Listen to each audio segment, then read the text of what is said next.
Hello mga guys! Welcome to my YouTube channel, Hermotech. Asa ngayon mayroon tayo na namang isang component na pinabok galing pa itong Cavite. Si Bercel ang may-ari nito. Galing Dasma. Ngayon ang complaint niya rito ay matigas na raw yung kanyang mga pindutan, yung switch niya. Papalitan natin at saka yung volume niya. Saka ang pinapagawa lang naman niya ay USB Bluetooth, yun lang naman.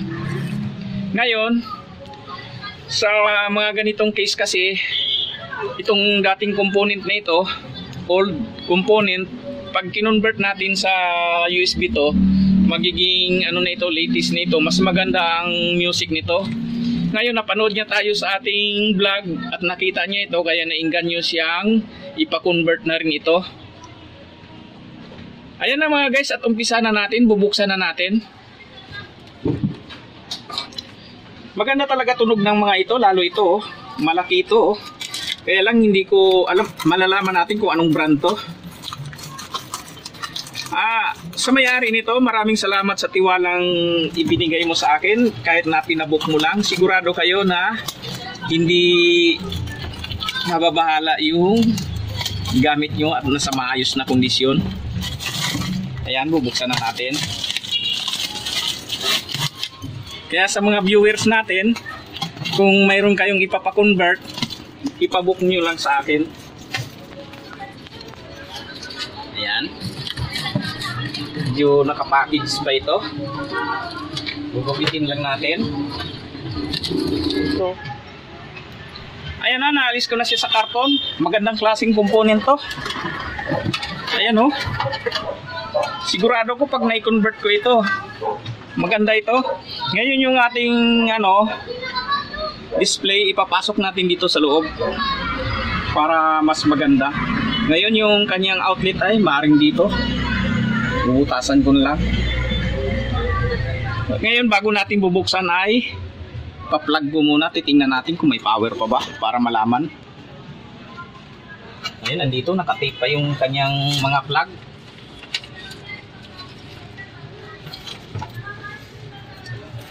Ayan. Tapos titingnan natin baka nakasit to sa wanted. Kailangan sigurado tayo. Ayan, naka 220 naman siya, nakasiting. Ngayon ipa-plug na natin at titingnan kung may power pa ba.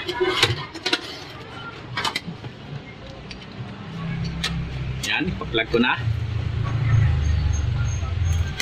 Ayan, mayroon pa naman siya. Ayan. Okay pa. Gumagana pa naman. Ayan. Okay pa. Ayan mga guys, at bubuksan na natin. Okay pa naman. Ngayon yung sound nito ay susubukan muna natin, baka mamaya ito yung sinasabi niya, hindi na mapihit oh. Hindi na mapihit yung kanyang volume. Matigas na. Ito muna ang gagawin natin kasi hindi natin maitesting ito hanggat hindi ito nagagawa eh. Madali lang ito eh. Ayan, nag-stack up na. Ayan na, nakalas ko na yung kanyang board sa harap. Ito yung switch na medyo matigas na. Ngayon kakalasin natin yan, tapos lalagyan natin ng oil. Tapos itong kanyang mga switch ay papalitan natin dahil kinukomplain na rin niya ito na matigas na. Ngayon may reserba naman ako ditong mga switch. Ito, bali papalitan natin. Ayan lang mga guys, at umpisa na natin, tatanggalin na natin to. Ayan na, nakalas ko na siya. Ngayon ang pinalit natin na mga touch switch niya, ito mga kwadrado na. Ito yung dati niya kasi mga bilog. Wala akong stock na bilog. Pwede naman tong mga kwadrado. Ayan. Itong mga ito. Ayan. Yan ang mga touch switch niyang medyo mahirap na. Saka ito yung ating volume. Lilinisin natin to para malambot na siyang pihitin. Tapos yung ating USB display ay dito ko na siya nilagay. Ayan, dyan na.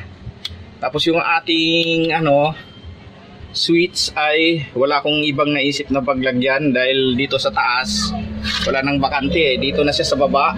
Ayan, dyan. Bali naglagay ako dito ng PCB. Ayan, tapos dinikit ko lang siya. Ayan. Ayan lang at aasimbuli na natin para matest na ito.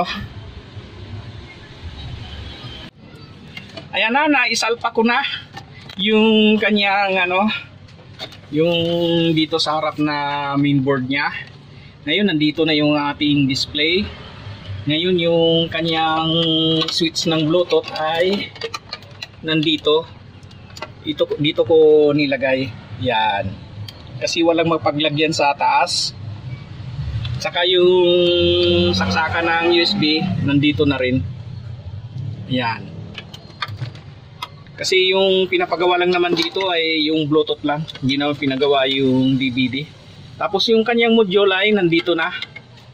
Dito ko nilagay sa taas. Yan. Tapos ang power supply niya nandito. Yung power supply ng ating Bluetooth ay binukod ko. Hindi ako kumuha dito sa power supply niya. Hindi ako nakialam dito. Kasi baka may madamay pa na system eh. Kaya nagbukod na lang ako. At saka kinunik ko siya sa auxiliary. Ngayon ititest na natin. Sasauli muna natin tong cover niya. Yan.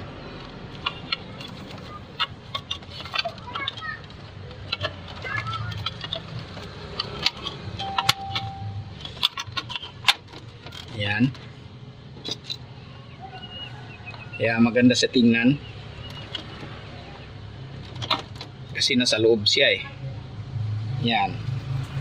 Tapos ipa-plug na natin. Susubukan na natin. Ayan na siya. Tapos i-on natin. Ayan. Nasa auxiliary ko siya kinunik. Bali video ang lumalabas sa display niya. Ngayon sasalakan natin na ang USB. Mabilisan lang. Kasi naka-copyright tayo. Bumabalik yung aking video. Ayan, ipa-plug ko na. Ayan. Ayan na siya.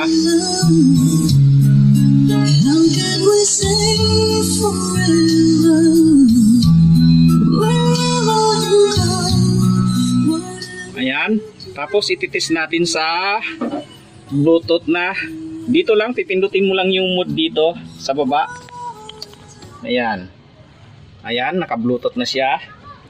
Ngayon, yung cellphone dito naka-ready na rin. I-play ko na. Ayan.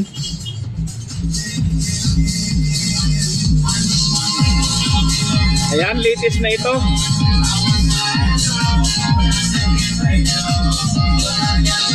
Ayan.